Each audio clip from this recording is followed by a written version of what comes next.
On April 4th, 1989, I was elected the mayor of the city of Columbia, becoming the first female to hold that title. At the time, it was unimaginable. As the years passed, what was even more unimaginable to me is that I remained the only woman to ever serve as mayor in the history of our city. During those years, no women ran for the office either. And then along comes Barbara. It has been 25 years since we had a female mayor. That's 32 years since Mary Ann's election as the first woman mayor, and then mine as Columbia's second woman mayor. A quarter of a century. But you know, I have some conflict with the title of just being known as a female mayor. I want to just be known, I'm proud of that, right? I'm proud to inspire younger generations of girls to think about this, but I also just want to be known as the mayor. You know, I don't want it to be that our only titles are the first and second woman mayor of Columbia. I hope that someday women will continue to serve in this role in our community, and someday that my daughter will just be like the 5th woman mayor. We're so much more than just a woman mayor. Yet you have to admit, women have different skill sets that they bring to the table as leaders. Women are sometimes called aggressive when they try to get things done, whereas a man will be called progressive. You know, I like to use the term mighty.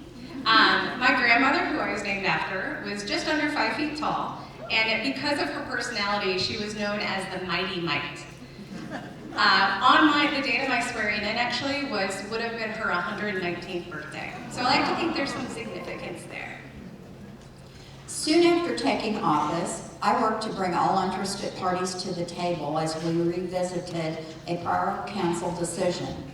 With this diverse coalition of people and organizations on the local and statewide level, Columbia continues to be recognized as a national leader in managing our sewage in an environmentally responsible way. The voters approved a ballot issue in 1990 by a resounding 94% that eventually led to the establishment of the Eagle Bluffs wetlands area. The election success, I must admit, was due in part to a song at the time written by a local musician, Jerome Wheeler, that filled the airwaves. It was titled, "Columbia has a pipeline to the river full of do-do-do." So not only is that funny, but it's also funny that you mentioned revisiting prior council decisions, because some of the hardest decisions I've had to make are the ones where I'm revisiting and potentially changing a prior council's decision. Like you, I learned the skill that it's all about bringing people together. I was happy that one of the benefits of being the mayor is that when you ask people to come together, they show up. And then how you lead that gathering is all about your leadership style. So as a woman, I find that I want to take the time to spend listening to others. I want to hear the other voices in the room. I want to find the common foundations that bring us together so that we can build upon that and move forward. Some might view my personality as not forceful enough or not mayoral enough, but I noticed that most of the participants feel heard, they stay engaged, and progress actually happens sooner than it has under previous male counterparts. Sorry if you're in the audience. In my first few years of office, I was often compared to my male predecessors and even heard that I needed to learn how to use my bully pulpit. I quickly found out that as a woman, we can forego all the posturing and just bring people to the table to work together. According to city charter, the mayor is actually a, quote, council person at large, just one of 7 votes and no veto power. There would be news stories about what I wore to council meetings, and even my very personal life ended up on the front page of the morning newspaper. You can imagine my surprise when I went out very early to pick up my morning paper and saw a photographer standing across the street. The next day, my pending divorce was on the front page, and I heard rumblings that without a husband, I'd probably have to resign.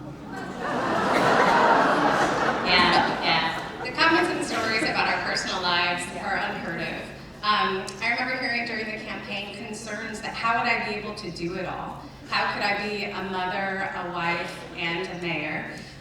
These are concerns that they did not ask about my male opponents and whether they could balance the position of being a father, a husband, and a mayor.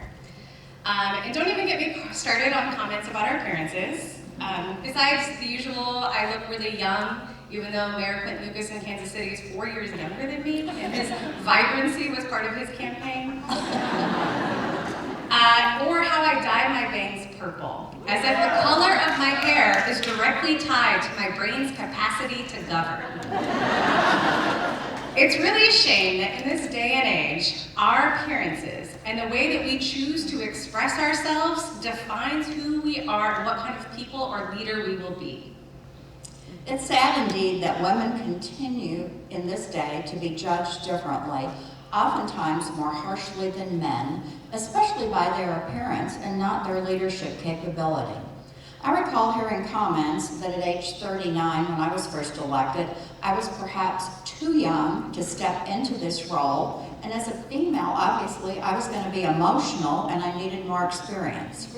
Serving as mayor was totally volunteer, so I was also balancing working a full-time job and family responsibilities. It's still a volunteer position, y'all. You know, something you might be surprised about, Barbara, is how we did business when I was mayor.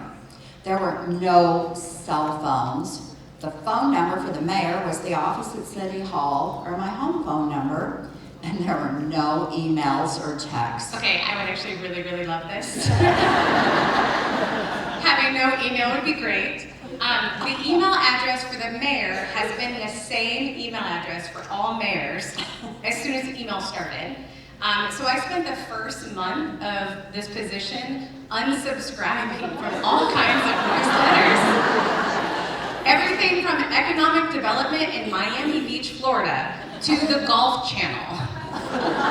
It's been a real pleasure. Everything was provided to us on paper.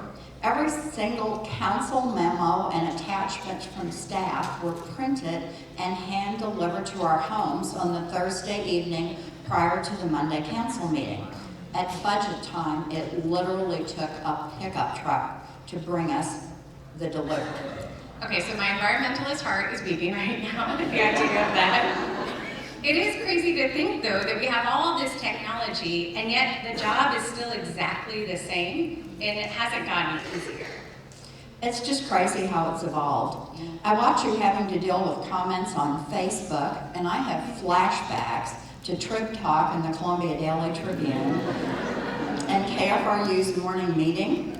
It always made me smile at times when a caller on a Tuesday morning after the council meeting would first comment on what I did with my hair or my outfit choice.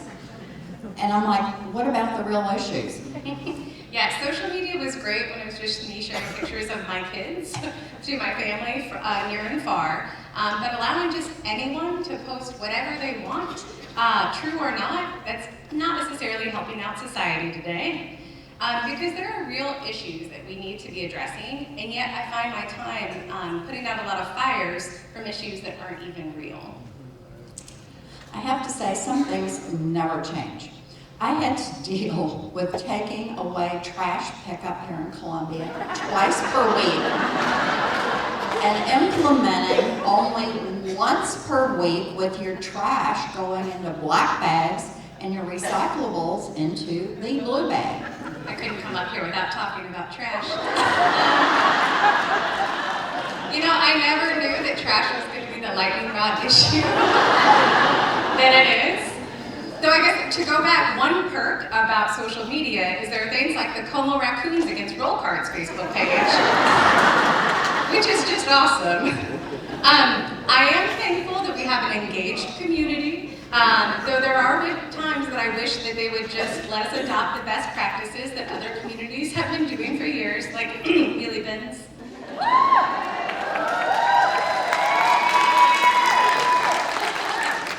I don't want to spend our time up here, though, complaining about Facebook and double standards that are applied to women mayors, or how crazy it is to juggle all of this technology. just to do the same job, I want to share some of the joy. You know, nothing fills my cup more than when I get to speak in front of a community. Whether it's a 4th grade class and I'm doing the readathon, or it's this full Missouri theater. One thing that fills my cup is the super sexy campaign promise that I did, which was shorter and more efficient council meetings. During the campaign, constituents would ask me, are you gonna have the time? Like, how are you gonna stay up for those late night council meetings? And my answer was simple: I'm gonna make them shorter and more efficient. And to do this, it helped that I first know an important truth. The work of leading a city does not just happen on the 1st and 3rd Mondays of the month.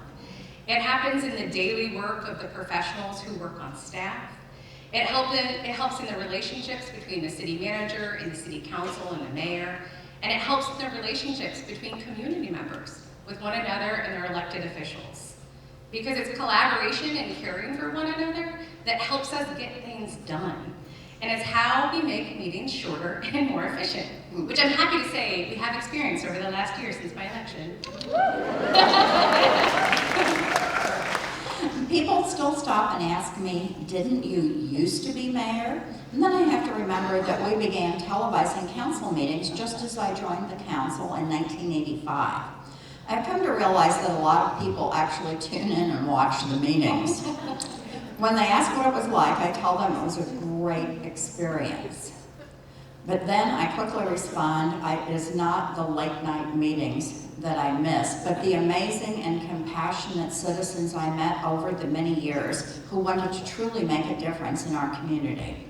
One of my favorite memories was presenting proclamations, especially to citizens as they celebrated their 100th birthday.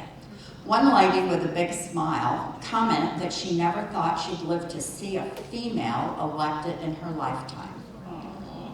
I do love a good proclamation and all those whereases. You know, in the last year, I've issued around 50, including one for a man on his 100th birthday, who told me his secret to living a long and fruitful life was to just be nice. I also got to be the first Columbia mayor to issue a proclamation for International Women's Day. So,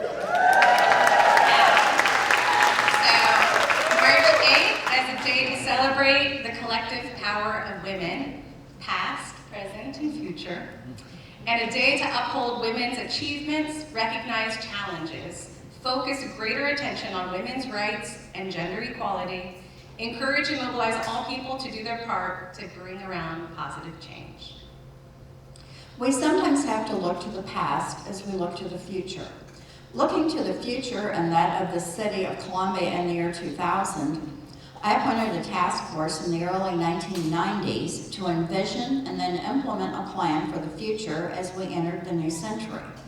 It took a village in many years, but today we enjoy a vibrant arts community, an enhanced farmers market, and the Activities and Recreation Center, all outcomes of Columbia 2000. As one who has appreciated the work of that task force, I would like to highlight that it was the seeds planted under previous administrations that continue to grow under current council and future councils.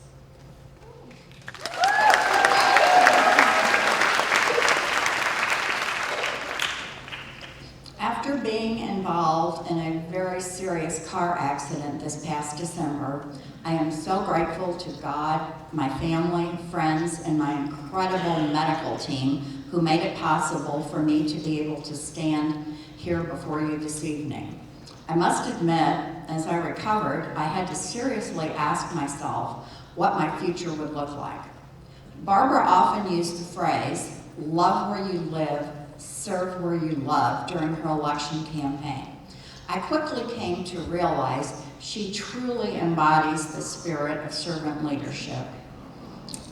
With her election on April 5th last year, Barbara made history by becoming only the second female mayor. She also joined a city council that, for the first time in our city's history, would have a female majority. As a wife, a mom, and a mayor, I can only imagine what Barbara has in store for Columbia's future. I was asked what I envisioned the Columbia of the future looked like when I first took office. And I was like, it's really quite simple, right? I envision a community where you know your neighbor, where you have a healthy, affordable home and multiple options for ways to get around town. And because we've been good stewards of our financial, natural, and human resources, everyone has an opportunity to thrive. And the city is one that our children can be proud of. But all of these visions take work. They take hard work, and it takes people coming together. It takes compassionate and dedicated leaders to bring people together, and we are honored to be two of those leaders. And on that note, I have a city council meeting on Monday, so I'll end this with what I say multiple times every first and third Monday. Thank you for your public comment. Would anyone else from the public wish to speak?